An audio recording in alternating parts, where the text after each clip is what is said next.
El projecte Presa i Pensa és un projecte educatiu que busca canviar la mirada dels infants envers un consum més responsable, i el que es planteja és fer-los reflexionar i que prenguin preses sobre el que és el malbaratament dels aliments, i això comporta una segona variant, que és donar valor als aliments. Els seus objectius són tres. El primer, que és aquest de fer incidència, de sensibilització, podríem dir. Hi ha un segon objectiu, que és minvar el malbaratament alimentari a les escoles, als menjadors escolars, i un tercer objectiu que podríem dir com de revaloritzar, de posar en valor tota la feina que hi ha a darrere d'un plat de llenties.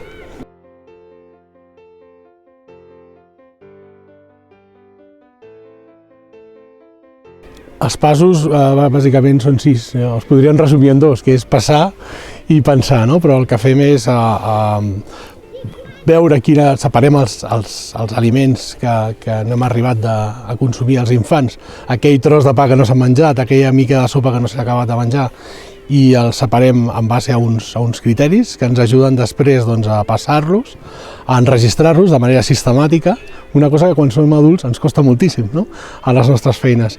I arrel d'aquí el que fem és reflexionar tots junts. Aquestes reflexions que fan els infants acompanyats dels seus educadors de menjador ens comporten millores en les nostres pràctiques de cuina i de planificació de menús, i a partir d'aquí hi ha un últim pas, que és que donem valor, valoritzem aquest residu que s'ha generat per fer alguna més que només posar-t'ho a la borrosa, no?, que poden ser des de projectes de reaprofitament segur o projectes de realització de compost amb aquests residus.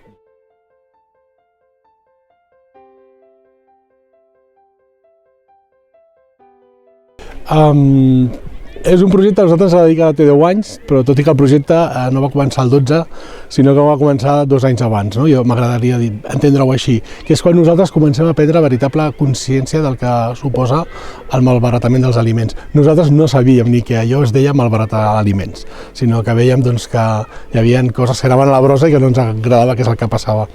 I a partir d'aquí, suposo que hem tingut sempre molt d'ajut de l'administració, hem col·laborat sovint amb els programes de sistematització de la innovació d'Acció, i arrel d'unes eines de treball que vam descobrir, ens vam fer la pregunta: això no ens agrada, no?, i hem de fer alguna cosa, i a partir d'aquí vam començar a treballar. El 2014 arriba aquesta nominació a la Setmana Europea de la Prevenció de Residus. Sí, correcte. I arrel d'aquí tot va com una seda, no? És a dir, que ens dona l'oportunitat de participar i de compartir el projecte amb altres països europeus, posteriorment amb la inclusió dels reptes dels diferents programes que està desenvolupant de l'Agència Catalana de Residus, i aquí tot va seguit fins que arriba la pandèmia, no?, que és un tornar a començar i a repensar, aprofitar aquell temps perdut per repensar el projecte des de dintre i posar-ho en marxa de nou.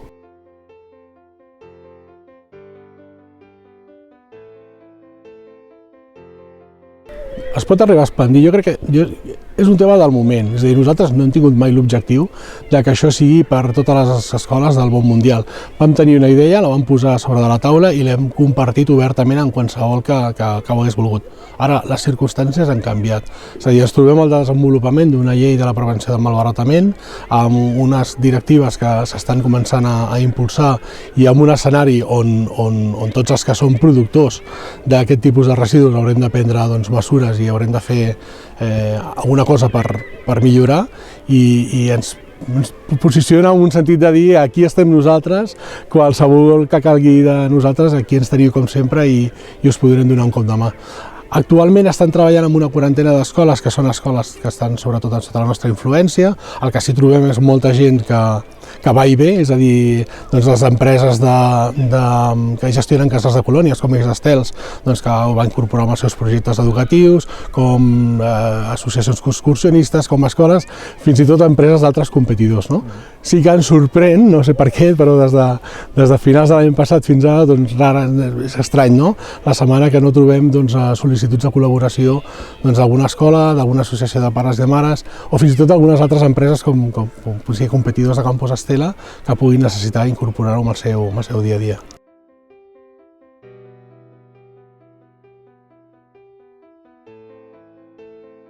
Home, la pandèmia va afectar que es van acabar les escoles, no? Un dijous ens van dir que el divendres ja no podíem cuinar i, ostres, vam tenir que assolir-ho. Jo penso que aquesta mirada cap al reaprofitament dels aliments ens va fer que ens mobilitzéssim molt ràpid i recuperar tots els aliments que teníem a les escoles perquè no anessin a la brossa, perquè no es caduquéssim, i Déu-n'hi-do les quantitats. Vam habilitar un local que teníem tancat només per recollir-ho tot i el que vam continuar és amb polítiques de redistribució d'aquests aliments a projectes tant de caire municipal com de caire més privat, que pot ser alguna entitat que necessitaven d'aquests aliments que teníem a les escoles.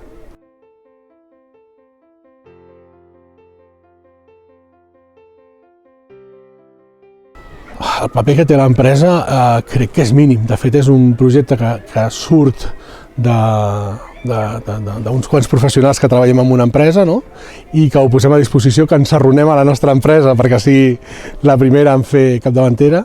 Aquí tota la feina conductora és dels educadors, però sobretot aquí els importants, els líders d'aquest moviment transformador han de ser els infants. I la feina dels educadors és acompanyar-los amb aquest canvi de mirada.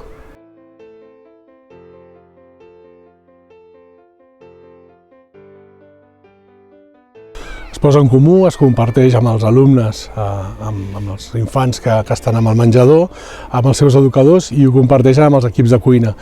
Hi ha una feina de back office, no? Que nosaltres tot això, aquestes reflexions, les intentem recollir de la millor manera possible i incorporar-lo en les noves planificacions dels menús. Al final el que ens interessa és que acabin menjant a l'àpat amb tots els seus nutrients, i si ells ens estan donant pistes de com fer-ho de la millor manera possible, doncs s'incorporen, clar, evidentment.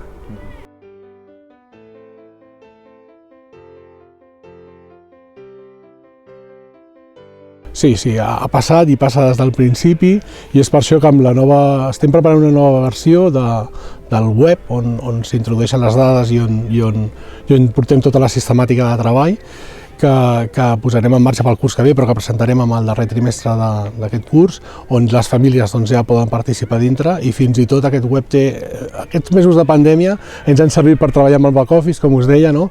I comencem amb un treball que hem fet desenvolupant junt amb Eurecat a preparar eines que ens permetin establir sistemes predictius per ajustar nosaltres les comandes i que no hi hagi menjar que vagi a les escombraries.